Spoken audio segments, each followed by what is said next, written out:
கர்த்தருக்கு சோத்திரம். ஏசாயா தீர்க்க தரிசன புஸ்தகம் 32ஆம் அதிகாரம் 15ஆம் வசனம். உன்னதத்திலிருந்து நம்மேல் ஆவி ஊற்றப்படும் மட்டும் அப்படியே இருக்கும். அப்பொழுது வனாந்தரம் செழிப்பான வயல்வெளியாகும், செழிப்பான வயல்வெளி காடாக எண்ணப்படும். கர்த்தருடைய பரிசுத்த நாமம் துதிக்கப்படுவதாக. கர்த்தர் நல்லவர், அவர் கிருபை என்றும் உள்ளது. இந்த நாள் தியானத்துக்கு ஆண்டவர் தந்த இந்த ஏசாயா 32ஆம் அதிகாரம் 15ஆம் வசனத்துக்காக ஆண்டவரை துதிக்கிறேன், சோதரிக்கிறேன்.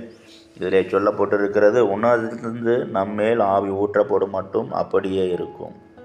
அப்பொழுது வனாந்தரமான செழிப்பான வயல்வெளியாகும், செழிப்பான வயல்வெளி காடாக எண்ணப்படும்.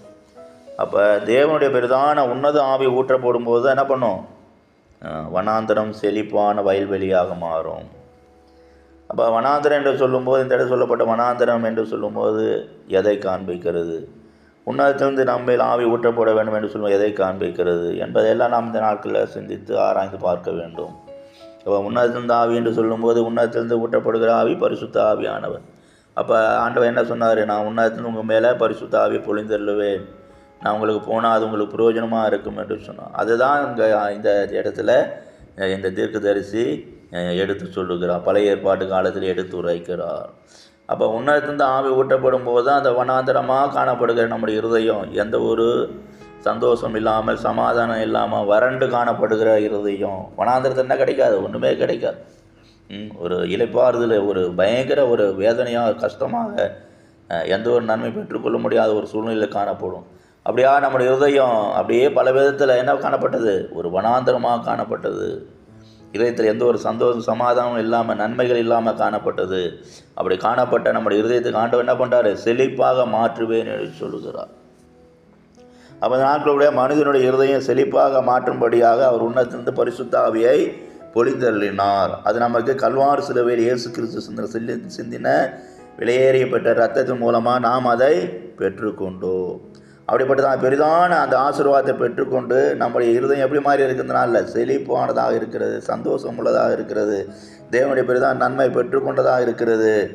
அந்த நன்மையினால் ஒவ்வொரு நாளும் சந்தோஷத்து கலிகூர்ந்து தேவனை மகிமைப்படுத்தக்கூடியதாக இருக்கிறது. தேவனுக்கு மகிமை உண்டாகட்டும். அப்படியா இந்த உலகத்தில் வாழ்கிற நாட்கள் எல்லாம் நம்முடைய இருதயம் அப்படியாக செழிப்புடன் காணப்பட வேண்டும். தேவனை மகிமைப்படுத்தி கொண்டே இருக்க வேண்டும், தேவனை உயர்த்தி கொண்டே இருக்க வேண்டும். அவருடைய எண்ணத்தை, அவருடைய விருப்பத்தை, அவருடைய வாஞ்சை அந்த உலகத்தில் நாம் நிறைவேற்ற வேண்டும் என்பதற்காக அவர் என்ன பண்ணார்? உன்னதத்திலிருந்து அவர் பரிசுத்த ஆவியை ஒவ்வொரு மனிதன் மீது பொழிந்தருள விரும்பினார். இன்னும் கூட சொல்லப்பட்டு கடைசி நாட்களில் எல்லாரும் மீதும் என்ன பண்ணுவான்? என்னுடைய ஆவியை ஊற்றுவேன்னு சொல்லியிருக்கிறார். அப்போ இந்த உன்னதத்திலிருந்து ஊற்றப்படுகிற ஆவி எல்லா மனிதன் மேலும் கடைசி நாட்களில் வெளியரங்கமாகவோ ரகசியமாகவோ என்ன பண்ண அது அனுப்பப்படும், அது அவர்களை நிரப்பும். அப்போ அந்த நாட்கள் கூட அநேகர் இன்னும் கூட என்ன பண்ண வேண்டும்? அந்த அபிஷேகத்தை பெற்றுக்கொள்ளாமல் பரிசுத்த ஆவியின் பெரிதான பலனால் நிறைக்க முடியாமல் பலவிதமான நிலவரத்தில் காணப்படுறாங்க.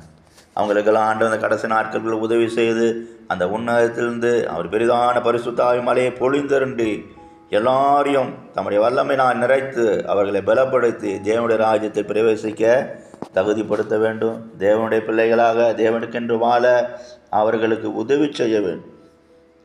தேவனுக்கு மகிமை உண்டாகட்டும். இன்னும் கூட சொல்லப்பட்டிருக்க அதனுடைய கீழ்ப்பகுதியில் செழிப்பான வயல்வெளி காடாக எண்ணப்படும் என்று சொல்லி. அப்போ அந்த செழிப்பான வயல்வெளி என்று சொன்ன உலகத்தில் பாருங்கள், அநேகர் இன்றைக்கி செழிப்பாக காணப்படுவது போல இருக்காங்க. ஆனால் அவங்களுடைய வாழ்க்கை, அவங்களுடைய ஆத்மானா ஒரு காலம் வரும்போது ஒரு பயங்கரமான நெருக்கத்தின் மத்தியில் இளைப்பாறுதல் இல்லாத இடத்துக்கு பிரவேசிக்கும், கடந்து செல்லும். அதனால் இங்கே சொல்லப்பட்டிருக்கிறது, இங்கே செழிப்பான வயல்வெளி வனாந்தரமாக காடாக எண்ணப்படும் என்று சொல்லி.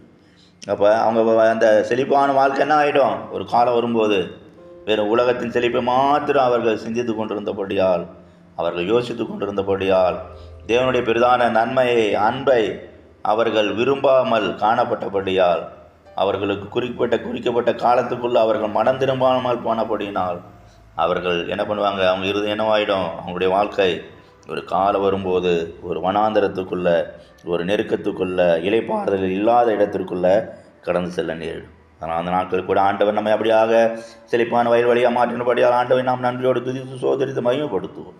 கர்த்தர் இந்த வசனங்களால் நம்மை ஆசீர்வதிப்பாராக. கிருபையும் சிநேகம் நிறைந்த நல்ல தெய்வமே இந்த நாளை ஆசீர்வதியும். இந்த வசனங்கள் நம்முடைய பிள்ளைகளை பலப்படுத்துங்க. ஒவ்வொரு இறுதியும் செழிப்பான வயல்வெளியாக மாற்றும் ஆசீர்வதியும். இயேசு நாமத்தில் பிதாவே, ஆமென்.